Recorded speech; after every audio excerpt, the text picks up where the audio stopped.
Vamos abrir para os debates. Queria saber se alguém tem alguma questão, alguma dúvida dos produtos, saber da aplicação, algum interesse. E só para contar para vocês, a gente tem mais algumas pessoas aqui abaixo, o Alberto, o Kleber e o Fabrício, que também são aí especialistas. Se vocês tiverem... A Ju? Não, ela está sentada na Ju. Se vocês tiverem alguma dúvida, alguma questão de mercado, o que eles andam sentindo, qual é a abertura do mercado para essas novas tecnologias, seria alguma coisa? Eu tenho uma questão que eu fiquei curiosa. É por desconhecimento mesmo, a minha pergunta. Tá filmando. A minha pergunta é por desconhecimento mesmo. Estava lá na apresentação falando sobre, acho que era o concreto verde, dizendo o quanto reduz de CO2, né? Redução do uso, era do uso, né? Do uso do concreto. A minha dúvida é, vocês fazem alguma análise, ou pretendem fazer, com relação à emissão de CO2 na fabricação? Para vir, por exemplo, a minha questão é, quando tem a venda para o consumidor, seja construtora ou que estiver numa distribuidora, etc., existe alguma intenção de vocês de dizer sobre os impactos da fabricação do produto também? É uma... Isso é um mestre do concreto. Vocês não querem sentar? Eu acho que eu ponho você na cama. Vou botar a cabeça. Nossa, tá bom.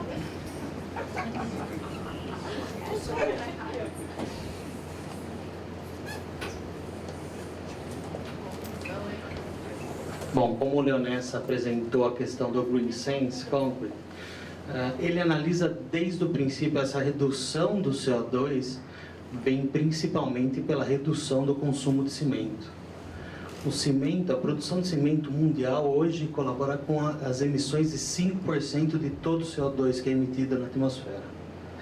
Então, qualquer redução no consumo de cimento já é expressivamente visto na redução do cimento na utilização para o concreto.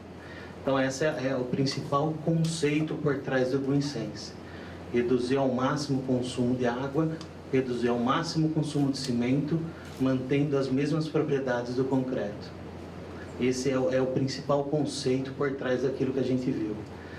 Se vocês lembrarem, naquele gráfico que o Leonessa mostrou, a gente fala de um traço convencional, um traço de concreto, é uma mistura de concreto convencional e uma mistura otimizada, utilizando diferentes tipos de aditivos que conseguem fazer a redução da quantidade de cimento mantendo as propriedades.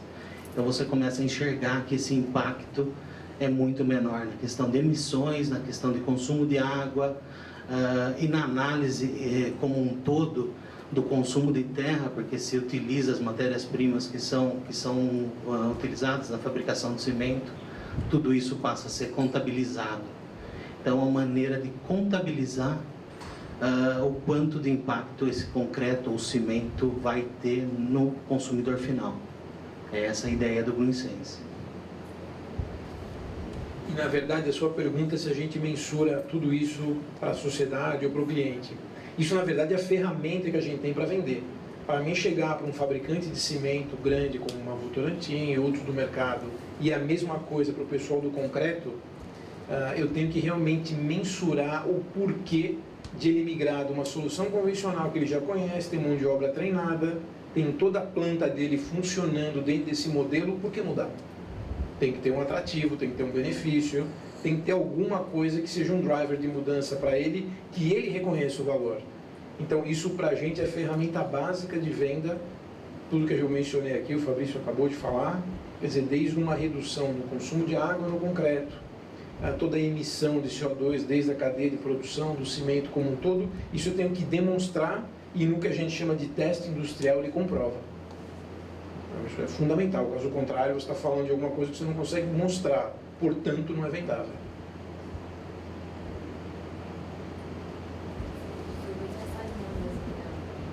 Foi bem nessa linha mesmo, o meu questionamento. E até seguindo essa linha, de falar uma linguagem que o mercado precisa, né, ouvir. As construções que têm certificação sustentável hoje, elas passam por um rankingzinho, né, de avaliação, onde se tem uma pontuação por quesitos que se colocam ali, né, requisitos que se colocam na obra ou no projeto, que pontuam e vai aumentando, né, a pontuação daquele edifício para a certificação. Na questão dos materiais, isso também é aplicado. Vocês têm uma análise do quanto usar o produto de vocês pontua em certificações sustentáveis ou não?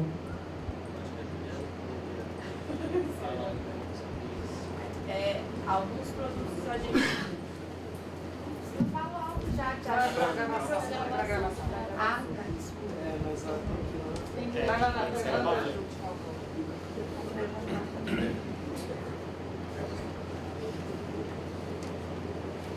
Então vamos lá. Eu não sei se foi falado também aqui que a casa também está no processo de certificação LEED também. Não? Não foi falado? Então a gente está fazendo o processo, está no processo, finalizando a documentação para entregar para o GBC, Estados Unidos. A gente tem alguns produtos, a gente já tem sim tudo, já tem a documentação preparada, já assim, de acordo com o que o LEED pede, mas nem todos os nossos produtos têm, tá? Principalmente os produtos das áreas do Fabrício e do Leonés, que são os químicos da construção, sendo o GBC dos Estados Unidos, lá já tem toda a documentação pronta. Só que os produtos da casa a gente já tem tudo pronto, mesmo porque a gente teve que entregar isso para o GBC, tá? Pode. Na parte de tintas, né, que existe uma preocupação muito grande com a emissão de compostos voláteis, os VOCs, a Suvinil atua com uma linha com um número vasto de produtos à base de água, inclusive para madeira e metal, por causa de esmaltes e agora de vernizes, como a gente lançou esse ano. E contribui, mesmo que não seja uma porção muito grande, na pontuação de uma certificação LEED, porque você trabalha com produtos que obedecem à norma americana. O Brasil não possui normatização ainda para VOC. Existem discussões na Associação dos Fabricantes de Tinta para fazer essa autorregulamentação, mas ela não está com vias de ser aprovada brevemente. Mas os produtos da BASF, em sua grande maioria, mesmo considerando a variedade de cores, atendem os requisitos do LEED, a norma AGS 11.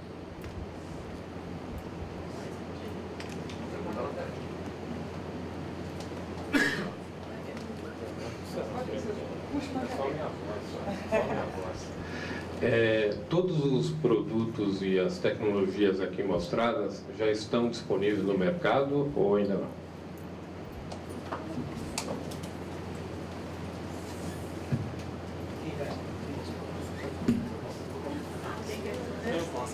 Alguém quer responder? Então eu vou começar a responder. Alguns sim, outros não. Dá um exemplo do Micronal. O Micronal é o único lugar na América Latina. Eu tenho que ficar juntinho deles, né? A única mulher. O único lugar na América Latina que tem esse produto aplicado é aqui na Casa E. Então, alguns produtos, principalmente outros importados, a gente não tem. Mas vou dar outro exemplo. O Master Top, por exemplo, não foi falado na apresentação do Leonessa, mas é esse piso que a gente está caminhando aqui, né? Esse colorido que tem praticamente na casa inteira. Tenho parte da linha dele fabricada aqui no Brasil já. Parte lá, outros produtos, né, dessa família, tá? Então, depende de cada produto. Aí eu vou passar para o Kleber, porque eu não sei o que ele vai... A parte, vamos dizer, mais pronta e disponível para o mercado hoje são justamente as tintas. Porque o portfólio que foi utilizado aqui é o portfólio típico da Suvinil. Com exceção das tintas que receberam os pigmentos frios, que são pigmentos que mesmo com cor escura, eles não emitem ilhas de calor, não criam ilhas de calor. Então mantém a temperatura com a superfície com uma temperatura mais baixa do que a mesma cor em pigmento convencional. Essa tecnologia ainda não está disponível nas tintas da Suvinil. Mas toda a parte de proteção antibactéria, que o Leonessa comentou, está disponível no mercado, inclusive em variedade de cores e até de acabamentos. E a proteção utilizada lá fora para mofo, maresia, intempéries, também é disponível. São produtos standard da empresa, né? Produtos comuns do nosso portfólio de tintas premium. O Basotect, né? Já está no mercado. Esse é um produto que a BASF usa um transformador. Então a base tem o produto, a matéria-prima, e tem um transformador que ele, além de fazer o projeto, né, acústico, ele industrializa, né, comercializa o produto. O que vocês viram ali, que também chama muita atenção, né, o bloco de Neopor, esse é um produto que nós não temos aqui no Brasil. Eu até falei na terça-feira que foi um produto que foi desenvolvido e nós temos um transformador na Argentina e Chile. Então a gente tem que agora desenvolver um transformador aqui que possa também fazer esse tipo de solução. Na verdade, olha, eu acho que o importante frisar é que o fato disso não estar disponível 100% no mercado brasileiro não é nenhuma limitação, não é nenhuma restrição. Para isso estar disponível tem que ter demanda. Então a BASF não tem problema nenhum em montar uma planta para produzir, por exemplo, junto com o transformador, esses blocos de Neopor. A pergunta é, eu tenho demanda, eu tenho escala para justificar uma produção local? Sim ou não? Se sim, a gente constrói. Se não, a gente vai montar uma cadeia logística que permita colocar no mercado esse material disponível de acordo com a demanda que ele tiver. Então, como a Juliana mencionou, toda a parte de piso da casa, isso é produzido no Brasil, aqui num site na Vila Prudente. As tintas Souvenir são produzidas ali em São Bernardo, no Demarque. Esses materiais de poliuretano, a base dele, de alguns, é produzida em Guaratinguetá. Bom, Guaratinguetá agora, toda a planta mudou para lá. Então, isso não é uma limitação. O fato de não estar disponível hoje não significa que não vai estar. E sim, que a partir do momento da demanda, isso é totalmente disponível no mercado como qualquer material. A parte de custo desse bloco, o que ele custaria Olha, em relação ao convencional? a parte de custo eu não tenho esse comparativo, né? Com certeza não sei, Flávia, se a gente tem... Você quer responder? Ele é em torno de 20% mais caro. Mas o que a gente sempre fala aqui na casa é que é quebrar um pouco o paradigma. Porque isso eu estou falando 20% mais caro, eu estou comprando produto a produto. Eu pego um bloco de... Minha casa, minha vida, isso aí seria ideal.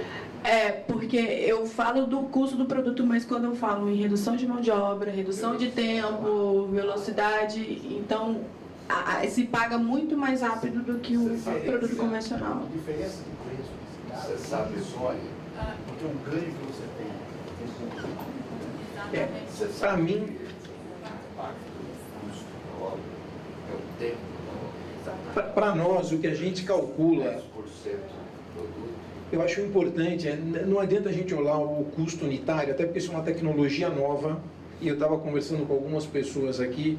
Marcelo, mas com uma obra, você vai construir um prédio. Se for pegar o que você gasta, não é a maior parte é o tempo, é a mão de obra, é uma série de coisas. Hoje, mão de obra representa em torno de 60% do custo total. E o custo... Esse custo de 20%, você dá um ganho. O tempo da obra, reduzindo mão de obra, uma série de coisas, vai ficar. E o que a gente fala sempre é qual é o custo total da obra. O custo total da obra é desde a parte que a gente emprega na construção em si, até o que essa casa, que tem uma vida útil de pelo menos 30, 35 anos, o que ela me gera de benefício, algumas economias que eu mencionei, como por exemplo, uma solução como essa, gera economia de energia por conforto térmico, seja no verão para resfriar ou no inverno para aquecer. Ela tem todo um conceito de reaproveitar uma água de chuva que pode reduzir a minha conta. Então, o fato do bloco, o fato do piso, o fato da tinta custar 5, 10, 20, 30% a mais, não é esse o diferencial e o driver da mudança. A pergunta é quanto vai custar a minha obra desde do primeiro assentamento de um bloco desse até os 35 anos, 40 de vida útil dela. Essa é a conta. Sim, mas a curiosidade estava em cima dessas claro. obras de governo. Pela velocidade que os conjuntos do governo começam a fazer e demora tanto que são até invadidos, não tem? Sem dúvida. Quer dizer, você tem em 8 meses eu construo a casa, acabou. E é como eu mencionei, várias das aplicações que a gente fez aqui é um pouco do conceito de uma montadora. Eu entro com um sistema e a velocidade da obra é brutalmente maior do que uma obra convencional, onde eu ponho tijolinho por tijolinho. Aqui eu posso entrar com um sistema desse que meio-dia eu construo metade de uma casa, faço todo o fechamento dela, das paredes. Então isso tem valor. Além disso, agora a gente está passando por uma normatização de desempenho das residências, né? Materiais como esses vão passar a ser cada vez mais vistos nas residências, até mesmo de programas sociais como Minha Casa Minha Vida, até casas de classe alta, porque a norma de desempenho regulamenta os materiais, que tipo de isolamento acústico, que tipo de isolamento térmico vai ser necessário para o conforto da família dentro dessa residência. Então é uma coisa que vai virar realidade, seja... Desculpa, vai virar, não, agora já tem uma lei. Exatamente. Parede já não pode emitir. É a norma de desempenho. Ela vai regulamentar tudo que... Contribui para o uso do material. Exatamente. Sem dúvida.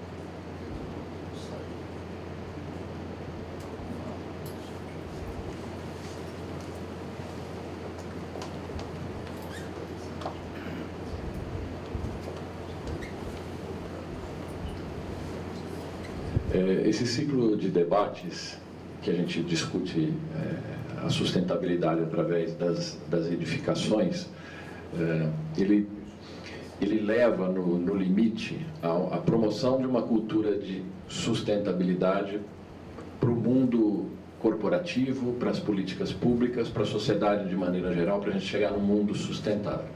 O que eu queria perguntar eu imagino que essa cultura de sustentabilidade, que é uma marca da empresa, da BASF,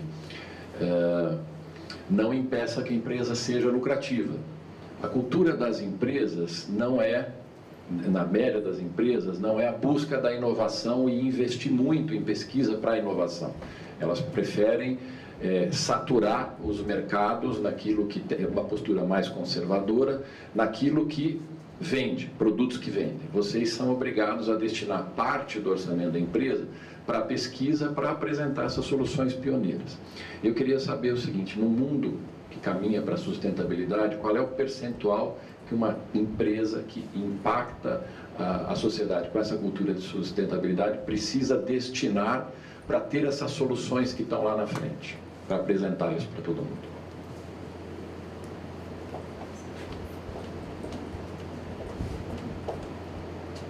Seu comentário e sua pergunta é muito interessante, né? Não existe empresa que trabalhe com inovação sem ter lucratividade, sem ter rentabilidade no que ela faz. Isso não é vergonha falar, né? Quer dizer, eu quero trabalhar, e a BASF realmente é uma empresa que sim, investe bastante. Para responder sua pergunta, hoje a BASF investe cerca de 5 a 8% do faturamento anual, que não é um número pequeno, em inovação. A gente tem mais de 1.200 cientistas só na Alemanha e outros 1.000 espalhados mundo afora, fazendo pesquisa justamente para as soluções que eu mencionei. Mas, enfim, voltando ao seu tema, sim, é importante, é um driver de mudança, isso é um investimento pesado, mas isso tem um retorno.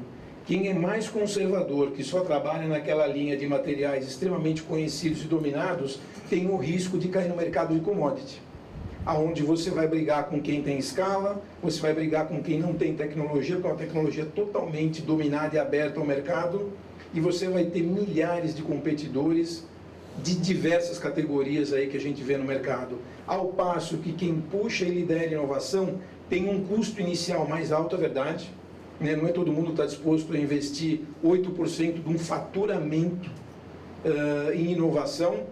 Por outro lado, a gente é uma empresa de quase 150 anos, a gente não aposta no hoje e no amanhã, a gente aposta no muito mais para frente.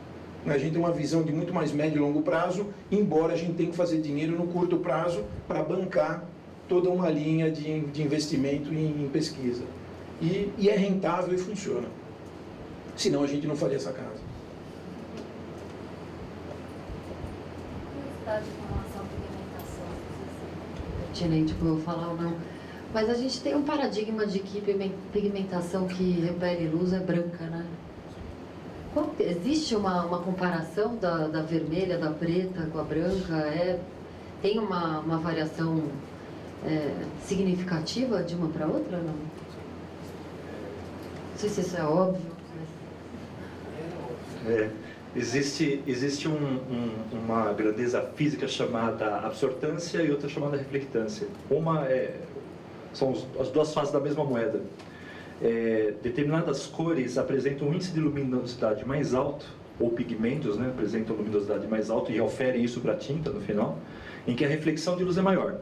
E à medida em que a reflexão de luz é maior, o aquecimento da superfície é menor, porque essa radiação, a luz é radiação, ela acaba sendo refletida, retornando para a atmosfera. De um lado tem uma vantagem, né, que é não haver o aquecimento imediato da superfície, mas mesmo assim você pode formar ilhas de calor. Porque essa reflexão de calor ela acaba indo para algum lugar, né? Ela acaba formando esse ambiente mais quente. Ao mesmo tempo, as cores escuras absorvem essa radiação e transformam imediatamente em calor, aquecendo a superfície e gerando demanda de energia. Agora, a tecnologia de pigmentos frios, ela trabalha na contramão dessa tendência física dos elementos, dos materiais que compõem os pigmentos. É uma inovação que, meio parecido com a penicilina, foi até gerada por acaso, mas que depois foi desenvolvida, aprimorada, e hoje permite que você tenha, mesmo com cores mais intensas, como vermelhos intensos, que é o caso dessa concha na área externa, né, ela é vermelha, e a guarita, que tem um cinza chumbo, né, um preto praticamente, mesmo com essas tonalidades tão escuras que fisicamente ou no mundo mais natural, mais óbvio, absorveria essa radiação e aqueceria a superfície, elas apresentam uma propriedade assim fenomenal, como eu disse, vai na contramão da natureza e conseguem gerar menos calor, né? Então preservam a temperatura interna, o conforto térmico e evitam também a formação de ilhas de calor. Então existe essa tecnologia já hoje também.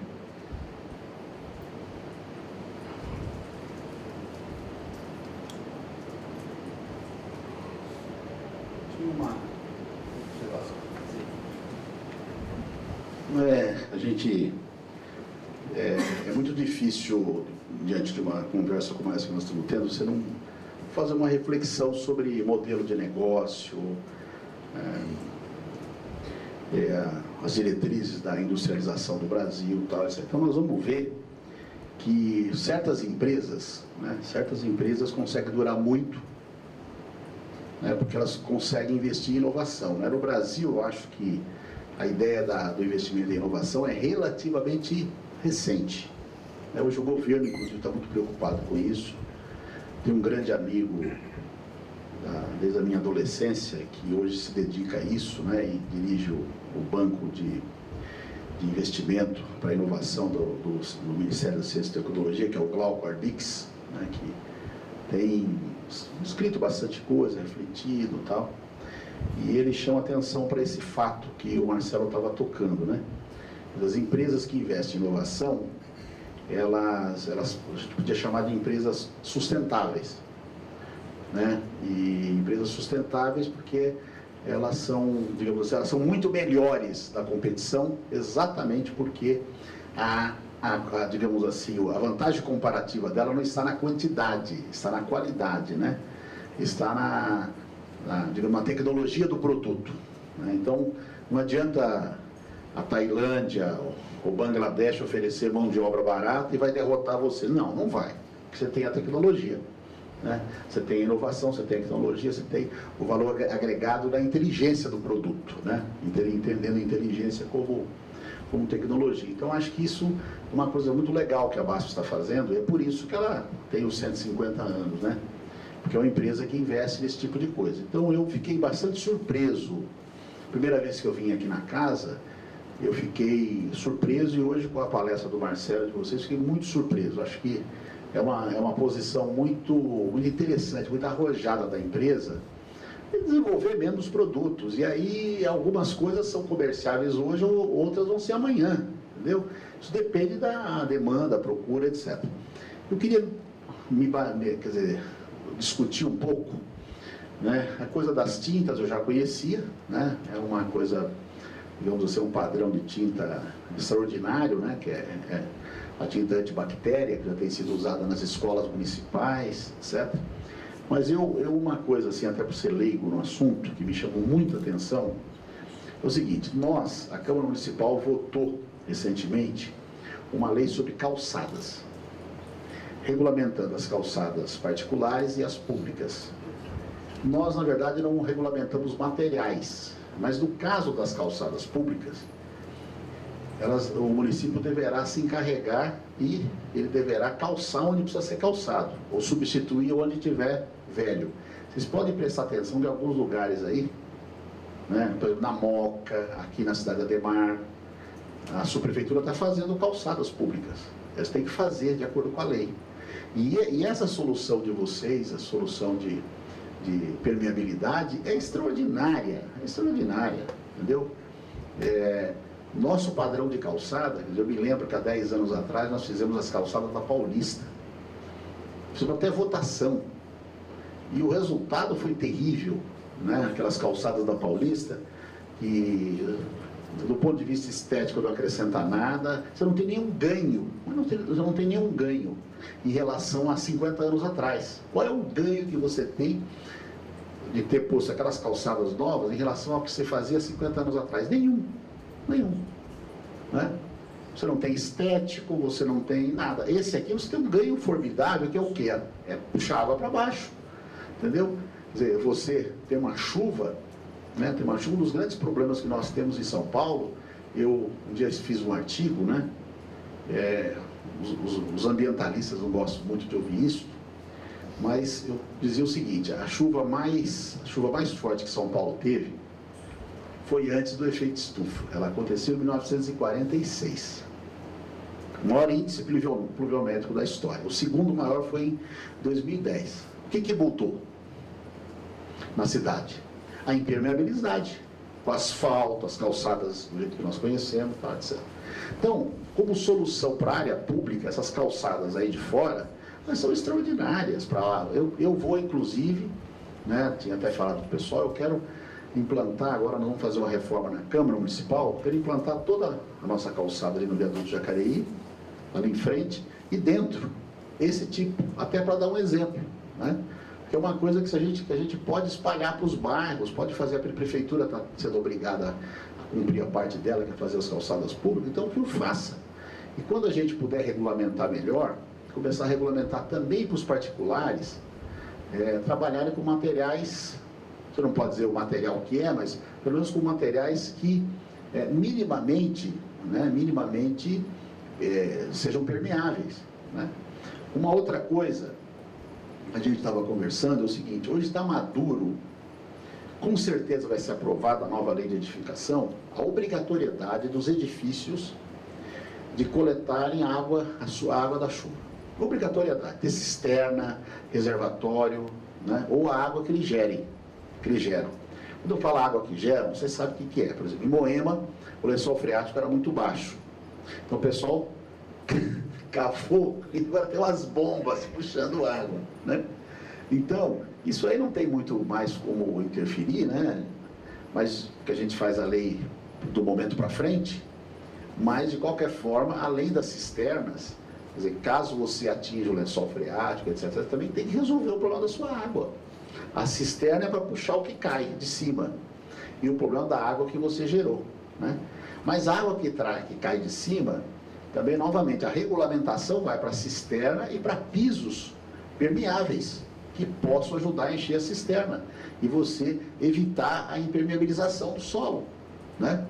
Porque a chuva de hoje, ela tem muito mais potencial do que a chuva de 1946, a ponto dos meus amigos lá da Câmara de ambientalistas dizer que está chovendo mais do que antes. Por quê? Por causa disso, mudou o solo. De repente a chuva é até menor, mas mudou o solo. Esse ano, por exemplo, no ano de 2013, choveu menos do que em 46. Muito menos, né? E naquele tempo não tinha efeito estufa. E choveu muito menos. Só que a chuva, obviamente, tem um impacto muito maior. Então, acho que isso é uma solução, assim, entre as que vocês apresentaram aí, novas, eu acho que extraordinária para a área pública. Extraordinária, entendeu? Para a cidade de São Paulo. É isso. Agradeço o comentário, eu acho que tem sim bastante com o elastopavre, que é o material que você acabou de comentar das calçadas. A gente vê também uma grande aplicação, existem em São Paulo grandes áreas de pátios, etc., como a gente tem aqui no estacionamento, que isso pode agregar um valor tremendo contra a inundação e mesmo o reaproveitamento dessa água. Como eu mencionei, o tema de água é o grande problema do planeta, de um país mesmo como o Brasil, que tem bastante água abundante, mas a água cada vez custa mais caro para torná-la potável. Ela tem uso, desde um uso de consumo humano até um uso para lavar um carro, irrigar um jardim, quando eu podia estar usando uma água reciclada, né? Uma água de chuva, até um fim mais nobre do que isso. Então, para mim, eu tenho a total certeza e coincido com o seu raciocínio de que isso, do ponto de vista de obra pública, tem uma grande aplicação, além de todo esse tema de edificações. Hoje tem grandes complexos de edifícios, sejam comerciais, residenciais, que poderiam usar esse tipo de coisa em prol do próprio condomínio, né? E até evitando um impacto maior para a sociedade ao redor. É um tema de regulamentação, é um tema de a gente começar a dar o primeiro passo. Eu acho que quando a gente aposta em inovação, tem que dar o primeiro passo para conseguir sair correndo. Não adianta ficar naquela dúvida, vou, não vou, tem que ir sim, porque a partir do momento que você gera curiosidade, gera demanda, para estimular a adoção das novas tecnologias. esse talvez seja o driver mais importante desse mercado. Regulamentou com produtos que ofereçam permeabilidade, grandes calçadas, grandes pátios, isso funciona e gera um benefício tremendo que pode impactar desde o ponto de vista da própria manutenção, da condição da cidade, até, por exemplo, uma própria empresa de tratamento de água, que não precisa fazer investimentos vultosos todo ano, porque a geração aumenta e a captação nunca é a mesma coisa. Isso poderia ajudar até a balancear esse tipo de coisa. Só corroborando o que o Leonessa colocou, e nos deixa muito felizes ouvir esse tipo de comentário, porque a gente não precisa ir num futuro distante para ver esse tipo de coisa acontecendo. É o que acontece, por exemplo, no mercado americano com o governo da Califórnia. Se desenvolve tecnologia hoje para atender a uma legislação estadual do estado da Califórnia, que depois é espalhado por todo o país. Por que não fazer isso em São Paulo? Por que não São Paulo ser esse puxador de novas tecnologias sustentáveis? Exatamente. Exatamente. E quando ele fala minha casa, minha vida, eu acho que é uma coisa muito legal, porque a área pública, nesse caso, Caixa Econômica, faz um estudo, discute o material, vê que o material é bom, que ele vai ser eficaz, e aí, quer dizer, compra isso em escala, que vai levar o preço lá para baixo, entendeu? Quer dizer, certifica o material, né, até para dar oportunidade que outras empresas que queiram fazer, façam, entendeu? E você usa isso em grande escala, porque aí você dissemina o uso, né? A gente falou Minha Casa Minha Vida, que está construindo milhares de casas por ano. Então, se ela adotar um material desse, imagina, ela dá um impulso no material, e esse material, evidentemente, vai ficar em preço barato e viável para a área particular, né? É isso. Só não pode vir da Argentina, mas isso a gente faz né? Aí a BASF, se for assim, a BASF constrói aqui, produz aqui. Está disponível. Mas eu adoro a Argentina, viu? Eu adoro, eu sou um brasileiro que adora a Argentina. Ó, não tinha petróleo, grande parte do território é a Patagônia, as terras não eram férteis, só tinha argentino, e assim mesmo tem um país economicamente, né, assim, você pegar economicamente muito desenvolvido, e do ponto de vista cultural e educacional até melhor que o nosso, né? E então, e só com argentino, sou feito só por argentino. Obrigado. Deixa eu fazer uma pergunta. Oi, vai. A gente estava falando aqui, né, de demanda para poder aumentar a escala, redução de preço.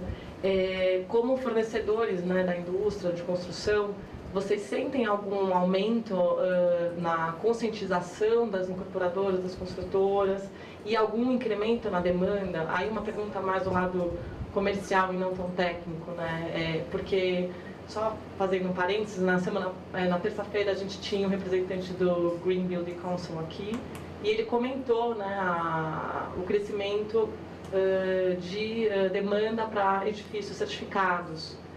E eu queria entender agora do lado de vocês se vocês percebem alguma melhora nessa conscientização e na busca desse tipo de material.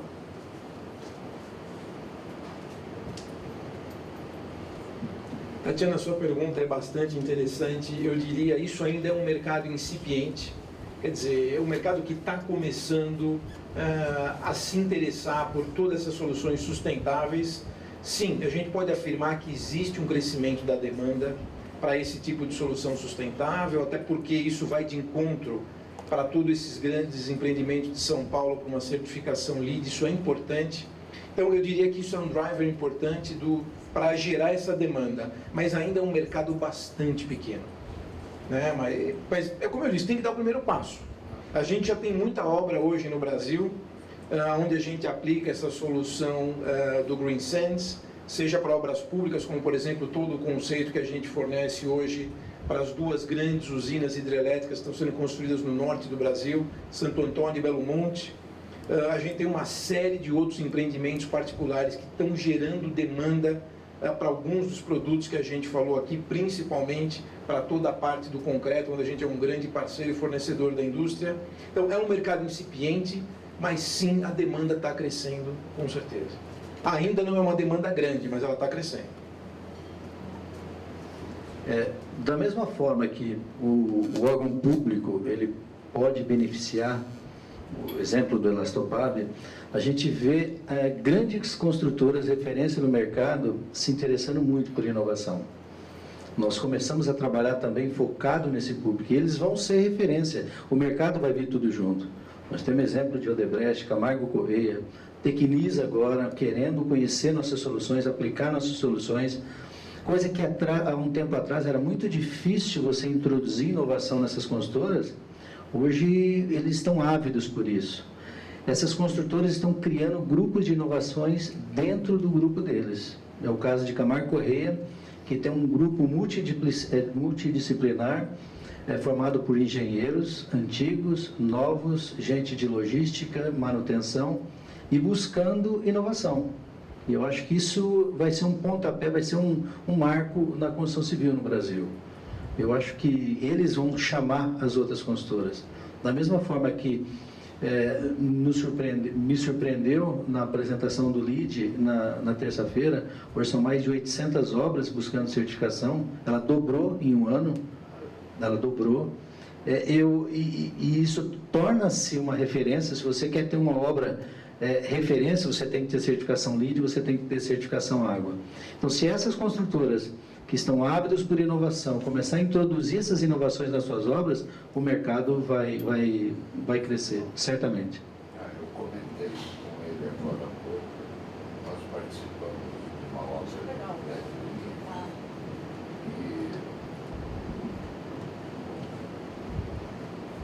e nós participamos de um prédio LEED na Berrini. O auditório desse prédio só vai ter espaço a partir de 2016, pela qualidade do ambiente. Então, isso é fruto de empresa que já está buscando tecnologia.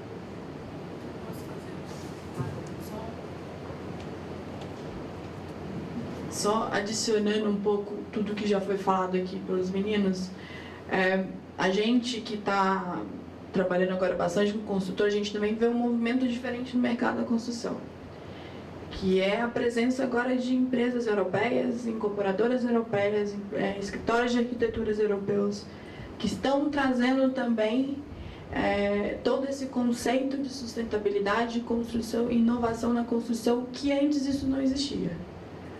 Antes a gente... E eles estão começando também a, vamos dizer, cutucar um pouco as nossas grandes construtoras, as brasileiras, as nacionais.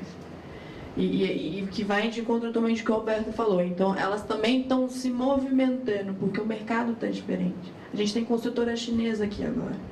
E os chineses são... Eles constroem bem diferente do que a gente faz aqui. Tá? Então, o mercado está mexendo, o mercado está mudando.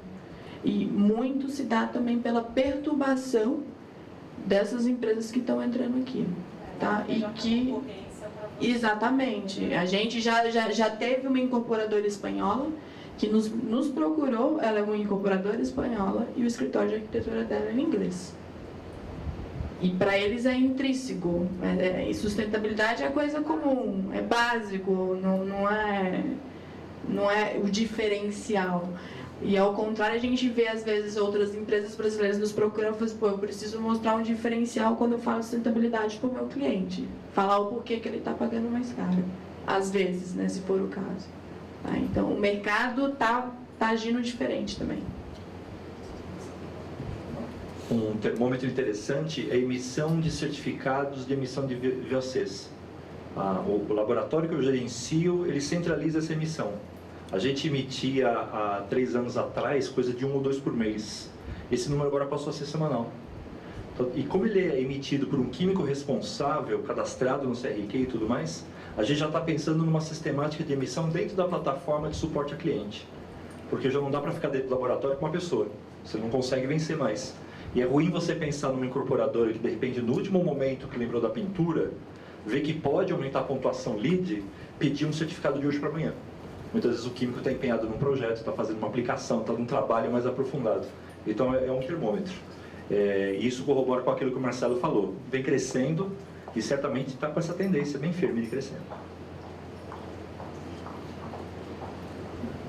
Bom, só para concluir essa parte aqui, muita gente associa muito sustentabilidade, os diferenciais, com a questão de custo. Hoje a gente é categórico em dizer que muitas das soluções sustentáveis que a gente tem no nosso portfólio economizam dinheiro para o cliente ao invés de ser caro, né? É uma visão um pouco antiga que os antigos vão ter, mas quem é novo, quem está atuando realmente com inovação no mercado, já percebeu há muito tempo que não é assim, que a sustentabilidade pode ser também um viés econômico. Fazer um comentário? Não, que é o seguinte, né? Isso que você está falando, acho que é importante, né? Falando, nós vamos fazer a lei de zoneamento entre março e abril. Em maio nós vamos começar, em 2014, nós vamos começar a discutir a nova lei de edificações de São Paulo. Neste momento, acho que algumas normas, alguma regulamentação, né? O Marcelo fala uma coisa interessante, que o Brasil tem pouca regulamentação, né, para a construção civil. Tem mesmo, tem pouquíssima. Tem onde não deve, né, mas onde precisa não tem. E, então, por exemplo, que eu sei que está madura, essa conversa aqui conosco, ela ajuda, mas uma que nós vamos fazer, não tem jeito, é essa com relação à água nos prédios. Entendeu? O prédio tem que ter uma obrigação. Entendeu? Os prédios que são construídos em São Paulo, o que isso vai aumentar em termos de custo? Se eles usarem materiais, obrigar a usar material impermeável. Aliás, permeável. 2, cisternas para segurar a água que esse material impermeável permeável deixa passar. E o reuso da água. Entendeu? As 2 primeiras você pode colocar de maneira impositiva. A outra, o reuso, você pode colocar de maneira estimulada. No primeiro caso você exige, no outro você dá estímulo para quem fizer, né? Porque ainda o reuso da água é alguma coisa talvez um pouco mais difícil você convencer as pessoas do reuso da água onde tem muita água. A gente sabe que isso é uma irresponsabilidade, mas ainda é um pouco difícil, talvez você tenha que estimular. Mas nas 2 primeiras, né, quer dizer, você tomar conta da água da chuva que cai no seu espaço, isso aí é uma coisa que nós podemos normatizar, né? Nós podemos normatizar. A normatização de calçada que nós vamos fazer aqui, eu acho que também é uma coisa que, inclusive, eu pretendo trazer essa discussão para a Câmara, talvez antes da questão dos edifícios. Que nós aprovamos a legislação de calçadas, mas não pensamos em nenhum momento na sustentabilidade, ou seja, em calçadas permeáveis, né? Então, essas regulamentações, elas vão tornando, digamos assim, elas vão estimulando em alguns casos, impondo em outros, porque nós vivemos em sociedade, algumas coisas têm que ser impostas mesmo, né? Você não tem o direito de, sei lá, ignorar que cai chuva e cada um tem que cuidar de um pedaço da cidade, certo? E se todo mundo fizer um pouquinho, o custo vai ser baixíssimo, não é isso? Então, algumas coisas vão ser impositivas, outras pode ser estímulo. Hoje você tem uma moeda, na chamada cidade, você tem uma moeda que é extraordinária, que é o potencial construtivo. né? Se você, em grande parte de São Paulo, permitir um andar a mais, além do gabarito normal, você já está dando um estímulo incrível. A maioria das construtoras vai achar esse estímulo muito bom para ela, enfim, investir em alguma solução inovadora, né? Então, acho que são coisas que nós devemos pensar.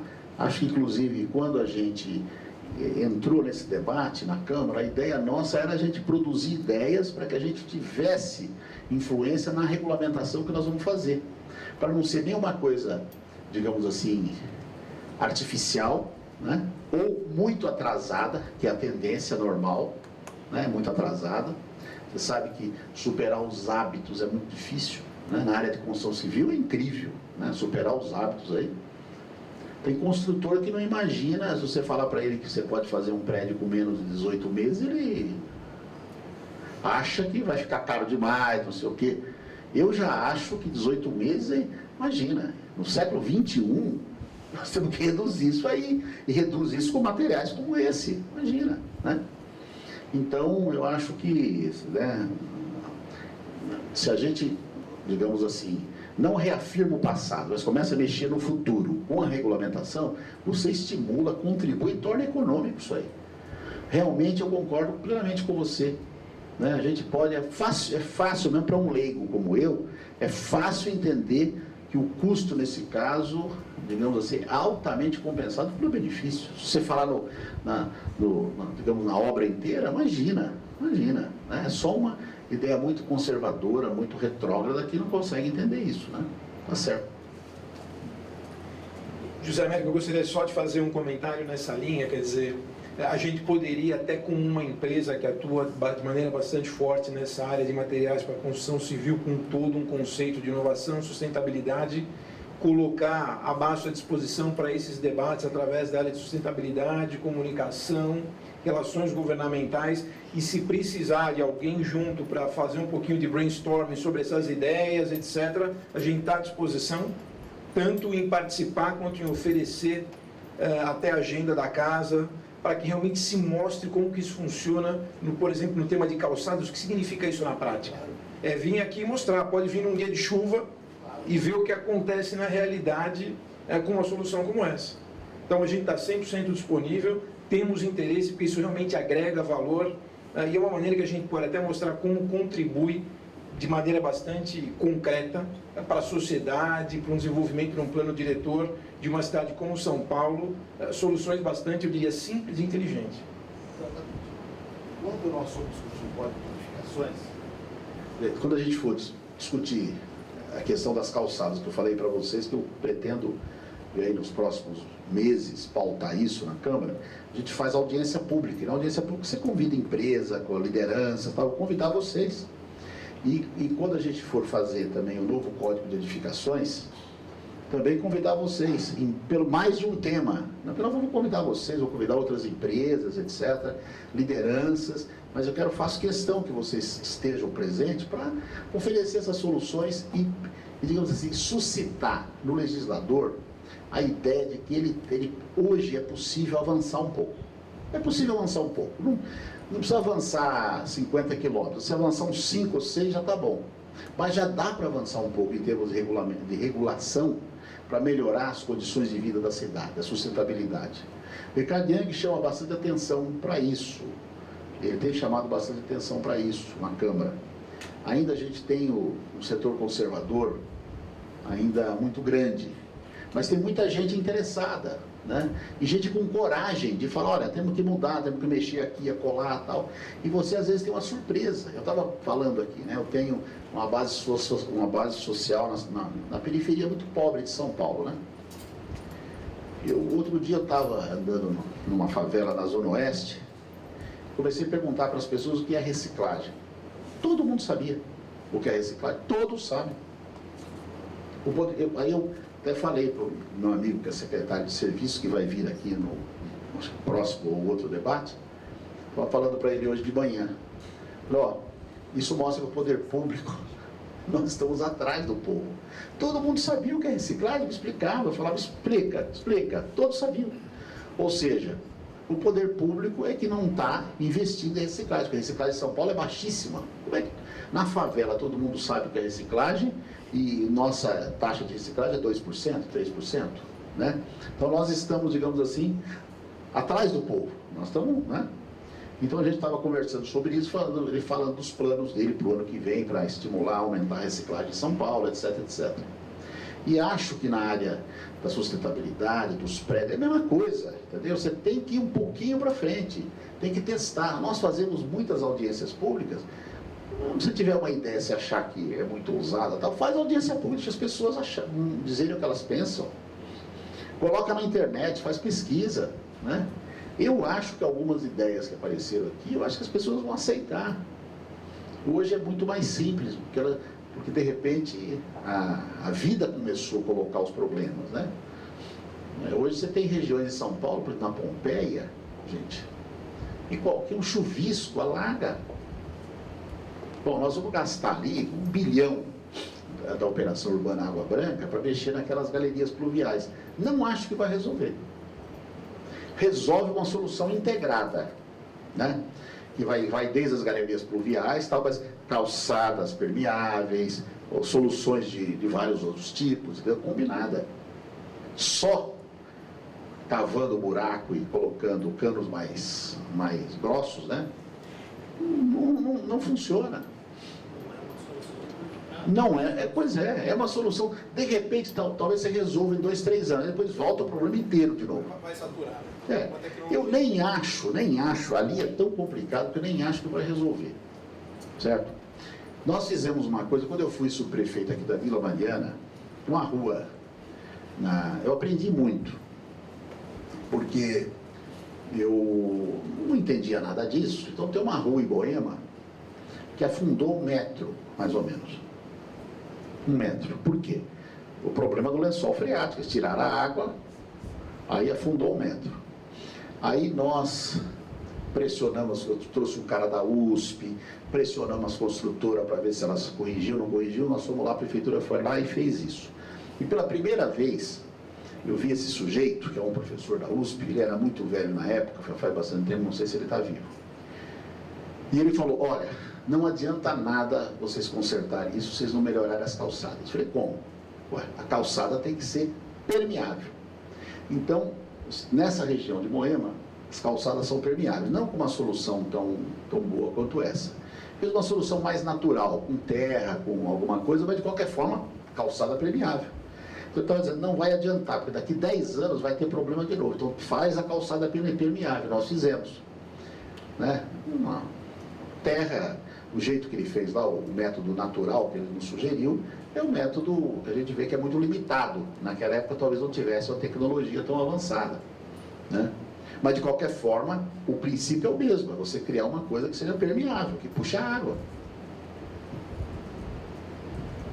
Bom, eu já fui chamada a atenção pela dona da casa, que a gente tem um compromisso de encerrar às 10, então eu vou encerrar nossa discussão. Não, mas isso é sinal de que o debate foi muito gostoso, né? Porque a gente ia agradecer a todos. Então é isso, obrigada.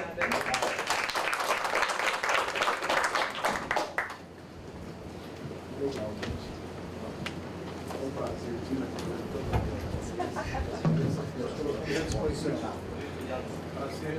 Bom, boa noite a todos, obrigada pela presença. Hoje nós vamos falar sobre soluções codificadas para a construção sustentável e seus benefícios. Nós temos aqui a presença do presidente da Câmara dos Vereadores, José Américo, a quem eu gostaria de fazer um agradecimento especial pelo apoio à ideia e ao projeto e a abertura do canal de comunicação entre a sociedade civil e a Câmara dos Vereadores, que foi uma grande surpresa que eu tive de saber essa disponibilidade, essa vontade da Câmara de conversar com a sociedade civil, e isso é muito importante. Temos também aqui hoje a presença do Ricardo Yang, vereador, que está na frente parlamentar para a sustentabilidade, e vou convidá-los a falar um pouco, 5 minutos, assim, para a gente poder começar. só se for 10. E hoje a apresentação é sobre, temos aqui o Marcelo Eunessa, que é diretor de Químicos para a Construção da BASF, e ele vai explicar para a gente hoje melhor um pouco os materiais que existem aqui na casa, e seus benefícios, a sua eficiência, e como moderadora, uma das idealizadoras desse ciclo de debates, a Carolina Pitin, que é sócia da Matéria Brasil, que trabalha bastante com materiais, por isso que ela está como mediadora desse dia de debate para fomentar a nossa conversa. Então é isso, presidente. Boa noite a todos e a todas. Quero, em primeiro lugar, agradecer a BASF, dizer que para nós da Câmara Municipal de São Paulo foi uma honra muito grande vocês terem dado a oportunidade que a gente fizesse em parceria com vocês esse debate tão importante para nós, né? Esse ciclo de debates.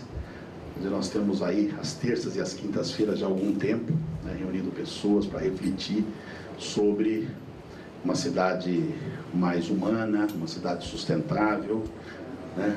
Os edifícios, as construções contribuindo para que a gente viva nessa cidade sustentável, né? São Paulo cresceu da forma mais desordenada possível, pouca coisa foi pensada, mas hoje a gente tem pago um preço caro, né? O primeiro preço caro que a gente paga é olhando São Paulo de cima, né? Olhando São Paulo de cima é terrível, uma visão horrível, né?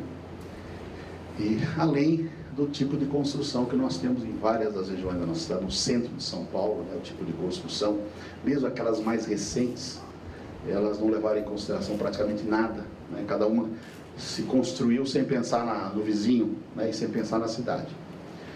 A Câmara Municipal está debatendo atualmente o plano diretor da cidade, o novo plano diretor, né? Nós devemos, eu acho que até o começo do ano que vem, na pior das hipóteses, a gente deve votar esse plano. Estamos realizando 45 audiências públicas na cidade. Em seguida ao plano diretor nós vamos aprovar e discutir a nova lei de zoneamento da cidade, e em seguida nós vamos entrar na nova lei de edificação, né? O próprio vereador Ricardo Yang, que eu destacaria a presença aqui no dia de hoje. O Ricardo é da Frente pela Sustentabilidade da Câmara Municipal, Frente Parlamentar pela Sustentabilidade, uma pessoa que na cidade de São Paulo, né, no estado de São Paulo, ele tem levantado essa bandeira, e na Câmara de forma particular, né? O vereador que mais se preocupa com isso, tem trazido esse tema para o debate, né? A gente sabe que isso não é simples. São Paulo tem uma vocação um pouco estranha para o desenvolvimento, né? Essa tendência de olhar só para um lado, mas o Ricardo é uma pessoa que tem chamado a atenção para isso. Então, nosso objetivo é, ao fim desses debates, primeiro, contar com a participação de pessoas, assessores de vereadores, como nós temos alguns aqui hoje, né, de vereadores, técnicos, secretários, e a gente produzir nesse debate uma reflexão que vai ser transformada num livro, né, primeiro num DVD, né, nós estamos gravando tudo, né, então vai ser transformado num DVD de algumas horas, e depois, principalmente, num livro, né, com esses debates, essas palestras, esses debates sistematizados, para subsidiar os debates que nós já estamos fazendo sobre plano diretor, lei de zoneamento e principalmente o tema dos edifícios, né, da nova lei de edificação na cidade de São Paulo. Então, acho que isso é muito importante para que a Câmara busque uma reflexão mais profunda fora dos seus muros, né, fora do seu interior, rompa com, às vezes, a dificuldade que nós temos de dialogar, fazer um diálogo social mais amplo, né? Então, acho que isso é muito importante. E é importante que a gente esteja fazendo isso, repito, mais uma vez, com uma empresa, que é uma empresa importante, uma empresa multinacional, e que tem uma preocupação muito particular com a questão de materiais, com a questão de economia de energia, de reuso de água, enfim, uma preocupação muito genuína e autêntica com a questão dos edifícios sustentáveis e de uma cidade sustentável, né? Acho que de nossa parte também foi uma surpresa muito boa né, encontrar a BASF com essa preocupação, né? Eu tenho levado isso para a Câmara, conversado com os vereadores, com todo mundo, né? Inclusive, acho que isso é uma coisa muito boa. Primeiro, parceria com uma empresa. Segundo, parceria com uma empresa que está comprometida com esse ideal, está comprometida com essa bandeira. Acho que isso é muito importante. Queria transmitir em nome da Câmara Municipal os parabéns, né? O nosso reconhecimento à BASF, à empresa BASF. Queria destacar a Tatiana Erhardt e a Carolina, né, que foram, né, pessoas de destaque na organização desse ciclo de debates, né? Também o nosso Eros, né? O Roberto Lamari, nós estamos lembrando do primeiro nome, né? Fica chato se chamar de sobrenome. Do Roberto Lamari, da Escola do Parlamento da Câmara Municipal, né? E que são os promotores desse debate junto conosco, né? Queria então passar a palavra para o Ricardo Yang. Ricardo Yang tem um outro compromisso, mas gostaria que ele falasse um pouco sobre as preocupações dele e sobre, né, esse compromisso da Câmara Municipal com a Frente pela Sustentabilidade, que além dele integrar, coordenar, ele foi o proponente, né? Então, queria passar a palavra para o Ricardo. E muito obrigado, gente. Obrigado, senhor médico, pelas suas palavras. Eu cumprimento aqui todos da BASF, os organizadores, os responsáveis por essa casa pioneira, a Escola do Parlamento, o professor Eros, pela iniciativa. É uma alegria estar aqui, né, e ver esse trabalho, né, que não é só um trabalho da BASF, mas é um trabalho de coordenação de várias empresas em soluções sustentáveis. Eu acho que o grande desafio para as cidades que estão se tornando uma realidade inequívoca no século XXI é invertermos o sinal de buracos negros que as cidades se tornaram para espaços produtores de serviços ambientais. Nós temos no Brasil 87% da população morando em cidades e a pegada ecológica brasileira já chega a quase 40%, mesmo ocupando menos de 1% do território. Então, no caso de São Paulo, a nossa pegada ecológica é 3 vezes maior do que a nossa capacidade de reposição de serviços ambientais, e nós sabemos aqui das crises que nós já começamos a ter, desde as ilhas de calor, a questão da água e assim por diante. Então, o grande desafio é inverter esse sinal, né? Que as cidades sejam espaços de produção de serviços ambientais, né? E não há como ter cidades produtoras de serviços ambientais se nós não repensarmos as cidades no seu todo sistêmico, e daí porque a discussão do plano diretor é tão vital. Vou dizer para vocês, eu sou um vereador na Câmara independente. Às vezes brigo com o governo bastante e a tendência é a situação de considerar um vereador de oposição. Mas, na verdade, eu sou um vereador que se move por méritos. E vejo a questão do plano diretor como uma questão absolutamente suprapartidária, uma questão republicana. Nós precisamos garantir que a cidade tenha, a partir desse plano diretor, uma ferramenta consistente, robusta, para orientar o planejamento da cidade para os próximos 20, 30 anos. E não há como não inserir do plano diretor a dimensão da sustentabilidade a sério, né? Em toda a discussão do plano diretor, nós temos que ter a sustentabilidade presente e temos que ter, não só nas linhas gerais que orientam o plano diretor, mas o desdobramento dessas políticas nos distritos dos planos de bairro, no zoneamento e, como disse o Zé Américo, no Código de Edificações.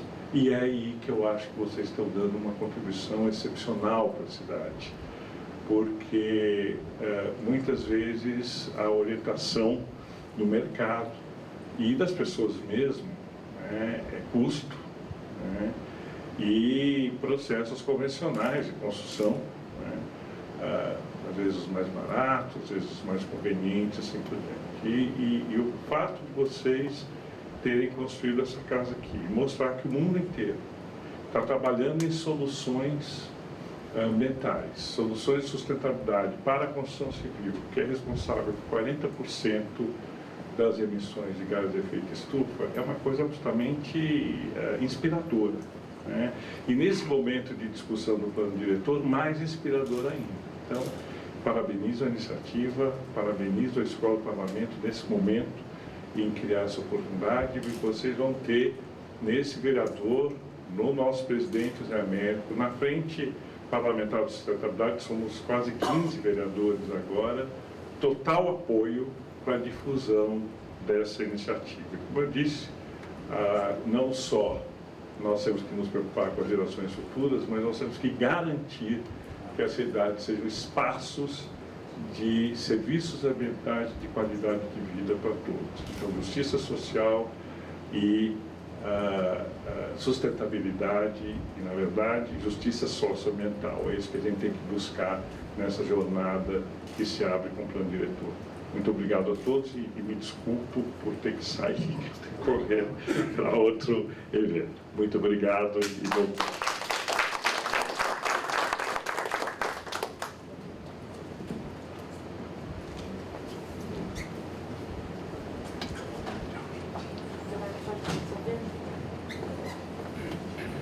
Bom, boa noite. Eu estou muito contente de estar aqui hoje e para mediar esse tema especificamente.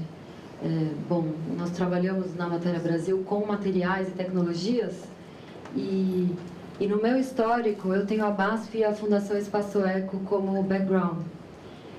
A BASF foi tema do meu TCC quando eu fiz pós-graduação em gestão ambiental, por conta do belo sistema de gestão ambiental que existe na fábrica. E a Fundação Espaço Eco é um lugar onde a gente se apoia bastante, porque a gente desenvolveu indicadores para analisar materiais e, obviamente, não inventamos a roda, né? Fomos olhar o que existe no mercado, como que a ABNT analisa, como que algumas empresas analisam, como que lugares lá fora analisam, né, fora do Brasil. E a Fundação Espaço Eco é um local onde a gente se apoia e está sempre de olho no que está sendo feito. Então, estou bem honrada de estar aqui hoje ouvindo nas duas casas. E uma coisa que me deixa bem, que eu acho bem interessante, é um evento onde o lugar onde está recebendo esse evento tem a ver. Então, eu acho muito legal esse evento falando sobre edificações sustentáveis está acontecendo dentro dessa casa. Uma coisa que é bom a gente observar. Bom, só para introduzir e passar a palavra para o Marcelo, quando a gente olha para um material, a gente tem que ter uma visão bem abrangente com relação a ele. Não tem um material certo e errado, né? Eu acho que a gente tem que olhar o contexto que ele está sendo inserido, para que ele vai servir. Muita gente acha que um material perfeito é aquele material que tem componentes reciclados, por exemplo. Também mas nem sempre. Às vezes a gente tem que prestar atenção na durabilidade do material, a gente tem que prestar atenção de onde ele veio e para onde ele vai, qual que é o tempo de manutenção. Então é bom a gente ter uma cabeça bem aberta quando decide por um tecido, quando decide por uma tinta, por uma pastilha, por um carpete, para o que a gente vai fazer para componente de um produto, né? A gente tem que pensar para que aquilo vai ser usado. E a gente costuma analisar da onde vem aqueles materiais, que é o que a gente chama de ciclo de vida, né? Da onde aquilo foi retirado na natureza, todo o processo que ele foi passado, processo de produção, uso, manutenção, descarte e a potencialidade que ele tem de ciclo de vida. Então, o plástico, por exemplo, que tem gente que analisa ele como um vilão, eu não acho ele um vilão. Ele é um material super durável, é um material perfeito, ele veio para resolver umas questões muito importantes na nossa vida. O PVC, por exemplo, a mesma coisa. Ele tem uma função incrível, por exemplo, para vedação. Então, assim, é uma questão da gente analisar com um olhar um pouco mais aberto, né, e entender por que a gente está escolhendo, para que serve aquele material e qual que é a característica que ele vai dar ao longo da vida dele, né?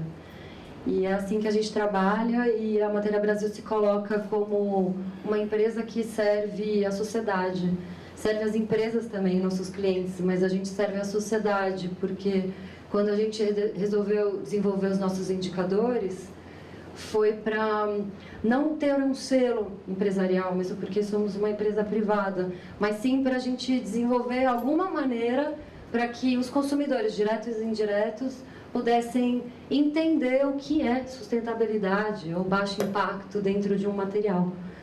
Enfim, passo a palavra para o Marcelo, que com certeza vai falar com grande profundidade com relação a esse tema. Obrigada. Obrigado. Bom, boa noite a todos. Quero agradecer em primeiro lugar, em nome da BASF, a presença de todos vocês. Eu sou Marcelo Leonessa, diretor da área de Químicos de Construção América do Sul da BASF. Eu gostaria, antes de começar a minha apresentação, agradecer a presença do presidente da Câmara, o senhor José Américo, também do vereador Ricardo Young, que conversou um pouquinho comigo e já havia mencionado que precisava sair um pouquinho mais cedo para um outro compromisso. O pessoal da Escola do Parlamento, agradeço a presença, e sem dúvida das idealizadoras aqui do evento, a Tatiana e a Carolina. Fico muito contente quando eu ouço você falar que a Fundação Espaço Eco serviu como base para o seu TCC. Eu fui um dos idealizadores e construtores daquele espaço, como um dos gestores da BASF, responsável na época pelo site Demarque. Então também eu tenho parte da minha história vinculada ao Espaço Eco, que é um projeto fantástico. Bom, eu quero falar um pouquinho para vocês de quais são o tema aqui primeiro, as soluções decodificadas para as construções sustentáveis e seus benefícios. Na verdade, como a Carolina disse, tudo que eu vou falar aqui, eu acho que tem muito mais peso quando a gente realmente conhece essa casa que está em pé, está viva e está aqui para demonstrar e provar por A mais B que o que a gente está falando funciona e tem aplicabilidade. Não é alguma coisa teórica, não é alguma coisa que a gente vai ler baseado numa tese e que isso ainda não foi realmente implementado. Está aqui, foi implementado, funciona. Fico muito contente quando eu ouço o José Américo mencionar de todo o tema do Plano Diretor de São Paulo, que vai ser discutido. Eu acho que é uma excelente oportunidade até para a gente ter um pouquinho mais de regulamentação no mercado de construção civil, que é um mercado de baixíssima regulamentação ainda hoje, e por isso que a gente tem essa vista aérea, seja de um prédio do 40º andar ou de avião, quando a gente chega em Guarulhos, a impressão realmente não é das melhores. Mas eu acho que sempre tem oportunidade, nunca é tarde para a gente começar a pensar em alguma coisa diferente. Mas, vamos lá.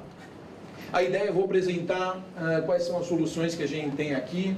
Eu tinha falado com a Flávia, talvez vamos ver como é que a gente desenvolve o debate, mas de repente dá uma volta na casa para conhecer parte das soluções, não só aqui na tela, mas sim ver a aplicabilidade dela dentro do projeto e aí fazer o debate. Mas enfim, eu deixo para nossa organização aqui a maneira como eles acharem melhor. Bom, vamos lá. Quero só falar um pouquinho para vocês o que é a BASF. Muita gente conhece a BASF ainda como a produtora de fitas magnéticas. Faz mais de 10 anos que a gente vendeu esse negócio, mas mesmo assim era um produto de prateleira e varejo, todo mundo acabou usando um dia, ou conheceu. Mas de qualquer maneira, a gente tem muito mais que isso. Nós somos hoje a empresa química número 1 do mundo, fundada em 1865, quer dizer, daqui a 2 anos vamos fazer 150 anos de existência no mundo. É, sem dúvida, uma das empresas mais, não vou chamar de velha, mas uma das empresas de mais longevidade desse mercado em geral, não só do mundo químico, mas como um todo. A matriz, sem sombra de dúvida, a BASF é uma empresa alemã, fica nessa cidade que o nome parece complicado, mas chama-se Ludwigshafen. Praticamente a cidade é a BASF.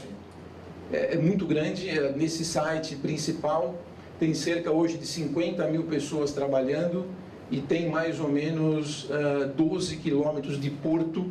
Se a gente considerar que o Porto de Santos é enorme, tem 20, dá para ter uma ideia do que eu estou falando, dessa localidade onde fica a matriz. A nível global, nós temos cerca de 111 mil colaboradores, o mesmo número de clientes, quer dizer, eu sempre brinco, cada um da BASF tem que no mínimo atender a um cliente para que a coisa funcione, são proporcionais, 110 mil. Temos uma linha de 8 mil produtos, incluindo todas as diferentes unidades de negócio que nós temos na companhia, que são aproximadamente 25 hoje. Em 2012, a BASF registrou cerca de quase 1.200 patentes a nível mundial. Então, um driver forte da empresa, mencionado tanto pelo Ricardo quanto pelo José Américo, nós sim temos no DNA todo o tema de sustentabilidade e também de inovação. Realmente a BASF vem puxando hoje em diversos segmentos todo o que é uma linha de inovação bastante diferenciada do mercado. E esse realmente é o nosso perfil. Estamos presentes em mais de 80 países, são cerca de 326 empresas consolidadas que pertencem ao grupo, com um faturamento em 2012 da ordem de 72 bilhões de euros. Na América do Sul a gente é um pouquinho menor, mas também importante, são quase 8.000 colaboradores, estamos presentes em 10 países com vendas. Só no Brasil a gente tem 10 unidades produtivas e 22 na região, praticamente em todos os países a gente está presente. E na região nós tivemos o ano passado uma venda da ordem de 3,7 bilhões de euros, incluindo uma operação de petróleo que a gente tem na Patagônia, Argentina. Bom, o mundo da química mudou bastante. A gente fez uma retrospectiva aqui dos últimos, eu diria, 50 anos e os próximos 10 até 2020, como é que isso anda. O mundo da química começou sempre com a invenção de moléculas, né? A indústria sempre criou molécula e depois tratou de ver o que o mercado podia fazer com ela. Então foi muito mais uma área de descoberta para depois entender a aplicação. Foi assim que nasceu.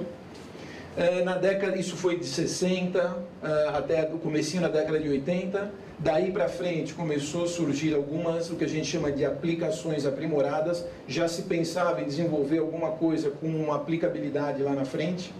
E o mundo que a gente vive hoje, que está até refletido aqui em parte da casa, é muito mais desenvolver alguma coisa pensando em que materiais a gente vai conseguir colocar no mercado e que solução funcional eu dou para ele. Não é mais só inventar molécula, não é simples, mas não é só mais isso. É inventar uma molécula de um polímero como de poliuretano para fazer o que com ela? Então tem que desenvolver esse tipo de placa, o tema do estiropor tem que desenvolver esse tipo de bloco para você agregar valor e não simplesmente jogar no mercado uma molécula química e depois alguém inventar o que fazer com ela. Então hoje a química avançou muito e teve essa mudança que parece simplesinho, mas realmente tem muita coisa por trás. Bom, quais são o que a gente chama, a gente trabalha isso muito forte dentro da companhia, é o que a gente chama das 4 grandes mega tendências mundiais. Isso é um desafio para toda a sociedade e um direcionador para a área de inovação. São 4 grandes, o que a gente chama de mega trends, que é a parte de crescimento e envelhecimento da população mundial. Isso é uma realidade. A gente tem que entender que a população está envelhecendo com o tempo e está crescendo. A pergunta é como tratar com isso. O tema de urbanização, o Ricardo Young mencionou o número de pessoas que hoje querem viver em cidades por N razões. Isso traz um êxodo muito grande do campo para a cidade e como fazer isso crescer de maneira organizada e sustentável. Não menos importante é o tema de demanda energética e proteção climática. Se a gente faz as coisas de maneira desordenada, a gente sabe os impactos que causam, desde uma camada de ozônio até impacto na água. Hoje, a gente fala muito de petróleo como fonte de energia, a maior preocupação deveria ser água potável. Em regiões como a África, a gente sabe que se tiver petróleo jorrando, ninguém está interessado, eles não têm água para beber. O petróleo você não vive, ele te dá energia para outras coisas, para beber tem que ter água limpa. E a água hoje já é uma realidade complicadíssima a nível global. O Brasil é um país abundante e rico, por ser um país tropical em água potável, mas é uma particularidade, nem toda a região é assim. Então é um tema para nós muito importante. E todo esse tema de globalização e mercado emergente, que vem com uma demanda aí por matéria-prima e uma integração cada vez maior do ponto de vista de comunicação, de como se realiza negócio, de como os problemas se proliferam e coisa do gênero. Então esses são os grandes drivers que fazem com que a gente se oriente para a indústria da inovação. Com tudo isso, a gente sabe que o modo de morar e construir vai mudar. O que é certo é que vai mudar. A pergunta é como ele vai mudar e para onde ele vai mudar. Então, deixa eu passar logo aqui isso. Então, a gente, na verdade, tem 6 grandes áreas mapeadas. Já foi falado aqui que a indústria da construção civil consome mais de 40% da energia global. Isso é um fato e é medido. Isso não é um número chutado, isso é medido. Contribui com 30% da emissão global de gases de efeito estufa. O Ricardo também mencionou alguma coisa referente a essa linha. Causa 10% da emissão global de poeira. Uma coisa talvez que a gente se preocupe pouco, mas tem um impacto muito violento, eu diria, e bruto na atmosfera e no ar como um todo, na qualidade do ar. Modifica a maioria das terras produtivas. A vista que o senhor falou, aérea, está aí, retratada nessa pequena foto. Contribui para a perda da biodiversidade, ecossistema, ou seja, a maneira como a gente extrai a matéria-prima para se gerar todo o grande consumo que a gente tem na construção civil, acaba resultando em regiões ou em fotos como essa. E o concreto, que é o material mais utilizado depois da água, né? Hoje em dia, na área da construção civil, o que se usa mais não é cimento, e sim é água. Depois vem o concreto, que tem cimento, alpério, areia, seja, todos agregados. Então, isso são 6 pontos que a gente identificou que tem que ser mudado, porque o impacto dele, seja no meio ambiente, seja para o planeta como um todo e para a sociedade, é muito grande. E se continuar assim, essa equação não fecha. Bom, quais são as soluções que a gente tem para minimizar, né? A gente é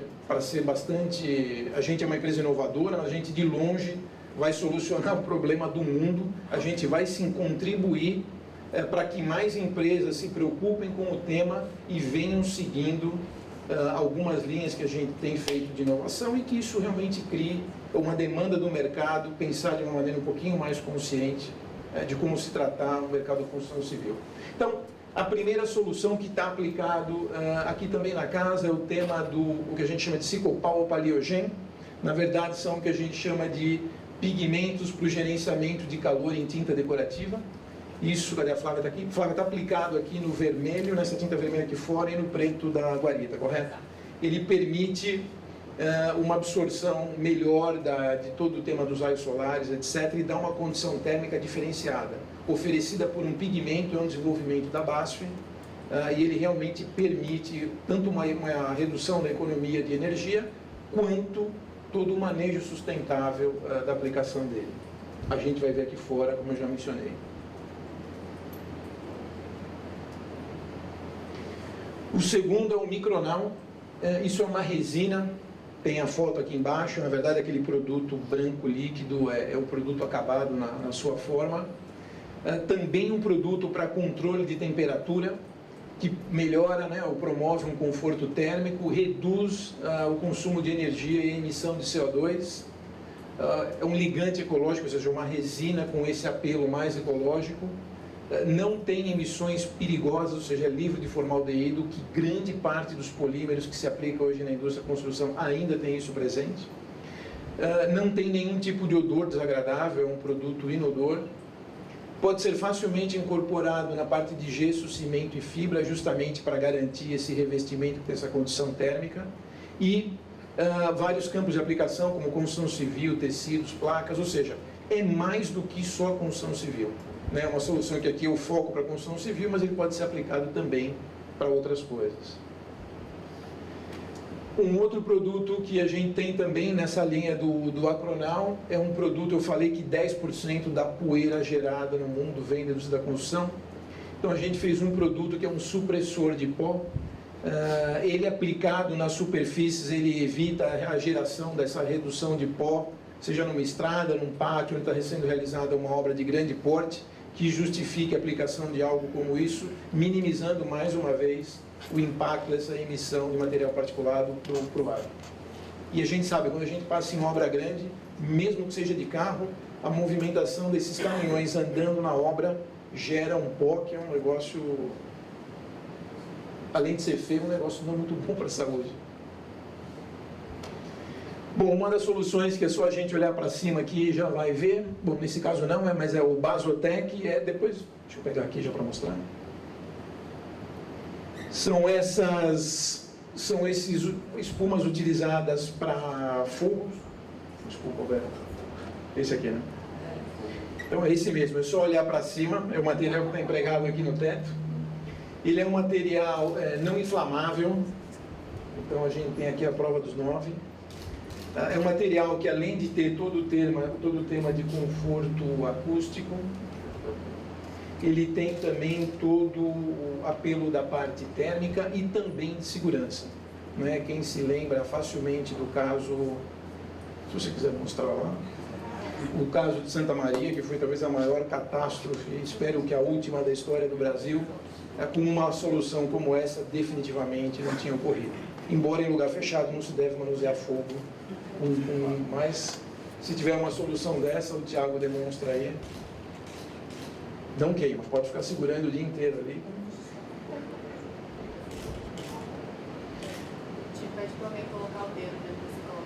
Então, é o que eu falei, além do conforto acústico, segurança ao fogo, a fácil montagem e instalação, isso já é comercializado em placas dessa maneira pelos aplicadores.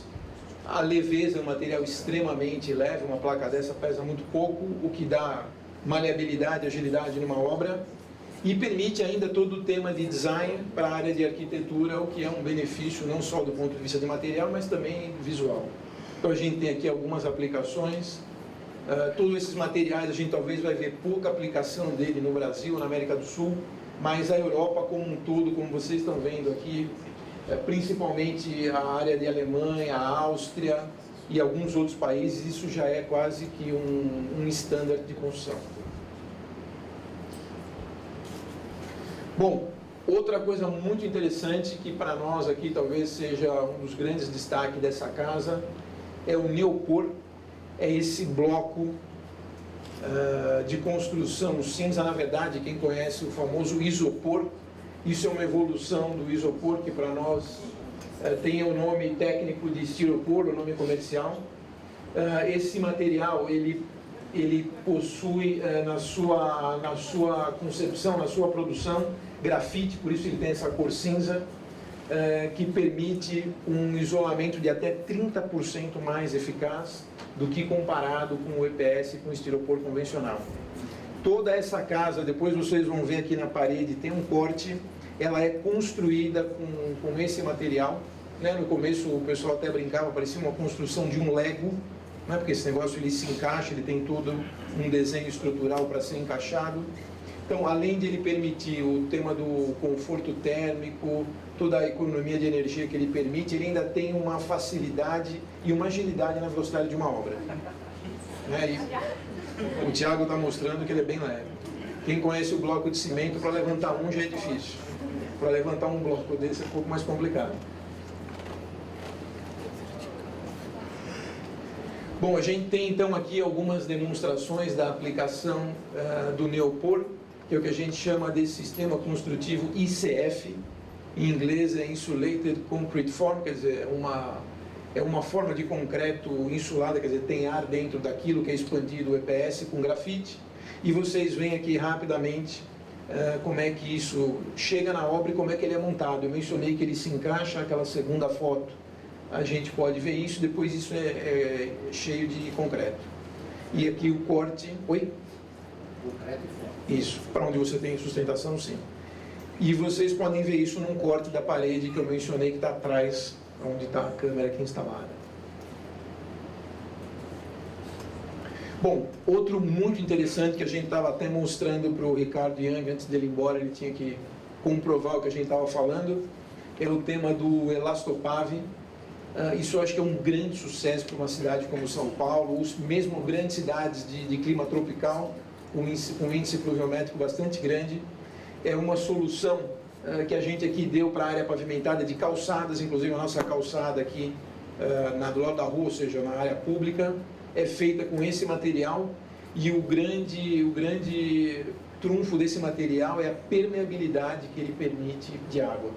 Então, ou seja, ele permite que a água de chuva que cai, ele permeie pelo material. Evidentemente tem que ter um sistema de coleta dessa água para que ela fique contida, seja numa caixa de contenção, seja num sistema de coletor que dirija isso para algum desses piscinões, ou mesmo dentro da própria construção, como é aqui, a gente tem uma caixa de contenção e toda essa água é reutilizada. Então a água, além de ela evitar o alagamento, etc., ainda tem uma função extremamente nobre de ser reutilizada para outro fim. que eu acho que é esse o grande trunfo que eu mencionei até há pouco pela falta de água potável. Isso tem vários aspectos positivos, inclusive diminuir o consumo de água potável, uma vez que ela pode ser reutilizada. Então é que a maneira como ele se aplica, ele parece uma massa de concreto na aplicação. Eu acompanhei parte da aplicação aqui na casa, e vocês veem que eles têm uma série de poros no meio do material, que é isso exatamente que dá todo esse efeito de permeabilidade do material e permite com que a água seja drenada. Infelizmente a gente não tem um pedaço do piso aqui, mas a gente pode ir lá fora e jogar água com a mangueira, e eu garanto que ela vai permear. E pode jogar em lugar, inclusive, que eu não joguei, quer dizer, o negócio funciona, não é só naquele quadradinho, não. Bom, agora sim, tá a placa que eu mencionei, o Elastopor, que é uma solução, na verdade é um poliuretano expandido para a fabricação de telhas e painéis. Então tem na mão do Thiago, aí na mão direita dele, a parte de telhas, né, onde a gente tem esse degrauzinho, e os painéis na mão esquerda dele, que a gente pode fazer, sei lá, revestimento, fechamento, etc., que também tem todo o apelo do tema térmico, além da rapidez de execução. Isso vem com placas, na verdade, do tamanho do projeto, especifica, e você pode aplicar isso de maneira bastante rápida e fácil.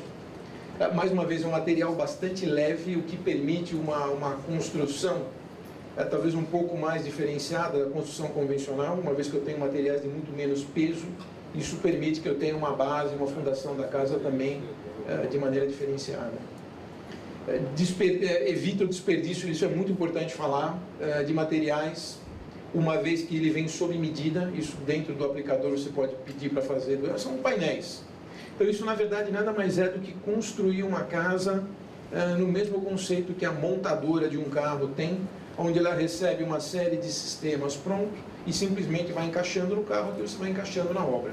Evidentemente com a devida proporção. No caso dos blocos não é só encaixar, tem que colocar concreto, ferro, etc. Mas é um conceito, eu diria, modular de construção, que ganha em agilidade, ganha na própria aplicabilidade dos materiais, além de todo o apelo e conceito de sustentabilidade. O Elastopor, esse a gente acho que não tem nenhum exemplo aqui, eu tenho, Thiago? Não, é o próximo que... Esse está aí, tá bom. Então aqui é só para mostrar como é que ele fica aplicado no caso de... tanto como uma forração de um telhado desse tipo ondulado, ou mesmo desse industrializado, e a aplicação final numa casa pronta. Esse que a gente não está com material aqui. Esse é praticamente o mesmo material, especial desenhado para vedações, porém com uma característica de prevenção contra incêndio, como essas placas que a gente acabou de mostrar. Então, para ambientes que exijam esse tipo de item de segurança adicional, é um material que atende todas as normas europeias e também já está disponível para aplicação nesse tipo de módulo e sistema. Bom, falar um pouquinho do GreenSense Concrete. Isso é uma marca registrada da BASF, quer dizer, traduzindo o nome ali ao pé da letra, é um conceito de concreto verde. Verde por quê? Porque é todo um conceito que permite uma redução, desde a fabricação do cimento, quando ele está dentro de um forno das indústrias cimentícias, até na própria elaboração do concreto, que tem todo um consumo de água bastante importante durante a execução de uma obra, e mesmo na aplicabilidade, ou seja, na aplicação do concreto e o trabalho dele durante a obra. Então, todo esse pacote a gente chama isso de GreenSense. Tem aqui bastante, foi feito toda a análise de ecoeficiência que a Carolina havia mencionado no começo, que é desde o ciclo de vida da matéria-prima até o descarte desse material. Então foi mostrado e provado que o GreenSense hoje é um material que tem o melhor resultado da análise de ecoeficiência, em função de todas as características que ele tem comparado com outros materiais com o qual ele concorre. Ele tem o que a gente chama aí no traço de referência, alguns temas bastante importantes. Ele permite um nível desde da disponibilidade de materiais até o nível de reatividade disso dentro da aplicação dele. Ele permite o que a gente chama aí de um software customizado, que é uma expertise que a gente tem dentro dessa linha do GreenSense, e Com isso a gente consegue ter, talvez o mais importante dessa última parte, a manutenção do slump, que é o grande segredo para quem trabalha na indústria do concreto e é sempre o que está sendo cobrado dos fornecedores que estão dentro dessa indústria. E isso é um produto que realmente tem um diferencial bastante grande. Ele tem algumas aplicações interessantes, um exemplo concreto aqui. Ele foi aplicado aonde foi reconstruída as Torres Gêmeas de Nova York com o atentado, o famoso atentado de Nova York. Esses prédios foram construídos e foi o único material aprovado para conseguir levantar essas torres, justamente por essas características que eu vou mencionar agora. Ele permite uma redução de quase 600 metros cúbicos de consumo de água potável, 25 milhões de quilowatt-hora de energia reduzido em função de todo o manuseio que você tem para montar uma obra como essa, uma redução de 500 toneladas de combustíveis fósseis e, mais uma vez o tema aqui que o Ricardo mencionou, uma redução de 16 mil toneladas de emissão de CO2. Então isso são alguns números para uma obra, né? Se a gente multiplicar o uso disso para várias obras onde ele pode ser aplicado, quer dizer, a vantagem que ele tem e o impacto ambiental que ele consegue reduzir é brutal. Aí isso é mais assim como a casa, isso é mais um projeto vivo e que está aí como um símbolo provando que funciona. Outra solução empregada aqui na casa, que a gente tem até uma placa aqui, é o concreto permeável. Quem chegou enquanto estava claro aqui no estacionamento, viu que o concreto é um concreto mais poroso, ele tem uma abertura um pouquinho maior, justamente para fazer o que mostra essa figura, que é o que está na mão do Thiago. Se você jogar água nessa placa, realmente a água permeia e pode permear até 700 litros por minuto por metro quadrado, ou seja, um volume de água significativo, o que evita seguramente, assim como o Elastopave, todo o tema aí de alagamento e drenagem de água pluvial. E água pode ser recuperada, né? Isso acho que é o mais importante. Quando ela cai num lugar desse, sem ser contaminada, o uso de chance dela é muito maior. Então aqui também algumas aplicações, ele tem o que é importante, os vazios são os espaços variando de 18% a 35% dentro da área. Ele tem uma taxa de drenagem que eu mencionei de até 700 litros por minuto por metro quadrado, é um grande volume de água. Ele permite uma maior facilidade aí durante a aplicação, não necessita de adição de água na obra pela característica do material final. É o que a gente chama de um material amigável, ou seja, ele realmente é friendly com o meio ambiente. Ele possui uma maior resistência e não tem segregação das pastas durante a aplicação. E as aplicações são as mais diversas, desde ruas e pátios até a gente pode aplicar isso em grandes áreas que sejam sujeitas a um alagamento, coisa do gênero. O outro material que a gente tem aqui na casa, que por sinal a gente está pisando agora, é esse piso, não está aqui, né? Desculpa, está ali. É o piso de úcrete da cozinha, é um revestimento de base uretânica, ele possui uma ótima tolerância à umidade superficial, por isso até aplicado em cozinhas e banheiros. Ele é aplicado em concreto com até 7 dias, ou seja, depois da aplicação dele. É liberado ao tráfego, isso é muito importante. Ele é um material que depois aplicado em 8 horas você já pode realmente transitar por cima dele. Excede as propriedades e benefícios ofertados pelos materiais semelhantes que a gente tem hoje no mercado. Não contamina o ambiente com odores, é mais um material que tem uma característica inodor. Tanto pode ser usado para aplicação externa ou interna. Excelente resistência à abrasão e impacto, inclusive ataque químico e térmico. Por isso da aplicação bastante grande também em frigorífico. Isso é muito utilizado na indústria de alimentos e frigorífico. E outra grande vantagem, não tem solventes, ou seja, não tem emissão de nenhum tipo aí de hidrocarboneto para a atmosfera.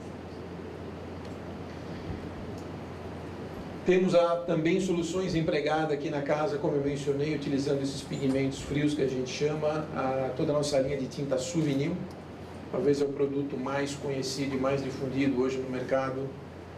E a gente tem, assim, eu diria, fácil acesso a isso, que possui toda uma linha de tintas, vernizes e esmaltes atuando muito mais aí na linha premium, mas também temos segmentos para a linha standard e econômico, dentro de uma outra marca chamada Glasurit. Uma das principais soluções, um dos produtos que a gente foi pioneiro em lançar no mercado é o famoso antibactéria. Talvez você já tenha ouvido falar, tem até propaganda na televisão, quer dizer, é um material extremamente inovador e reduz 99% das bactérias que podem ter numa parede. A outra solução que a gente tem é o Suvinil contra mofo e maresia, muito utilizado na praia para evitar exatamente esses dois problemas, que inclusive resiste bastante à linha de intempérie. E toda a linha que a gente tem de Glasurit e alvenaria, utilizado bastante na linha também da construção civil de uma maneira geral, contemplando aí todo o portfólio que a gente tem hoje dentro da linha de tinta, além dos vernizes e esmaltes que eu mencionei no começo. Com isso, eu acho que eu dei uma rápida passada para vocês de quais são as soluções do ponto de vista teórico que a gente tem aqui, e depois a gente pode ver isso fazendo uma tour aqui rápido pela casa, para entender como isso é aplicado, onde isso está aplicado e qual é o benefício que a gente tem no final. Legal? Agradeço a atenção de vocês, passo a palavra para a Tatiana ou para você, Carolina?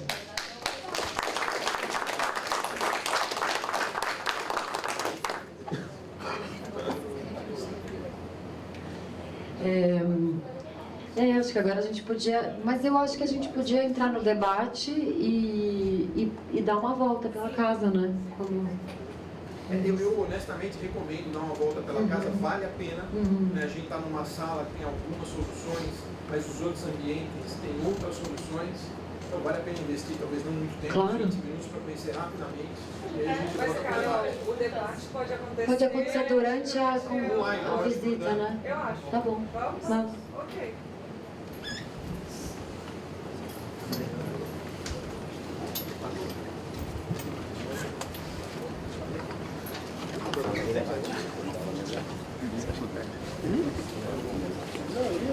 Pessoal, vamos começar lá do lado de fora, no estacionamento. Ju. Desculpa.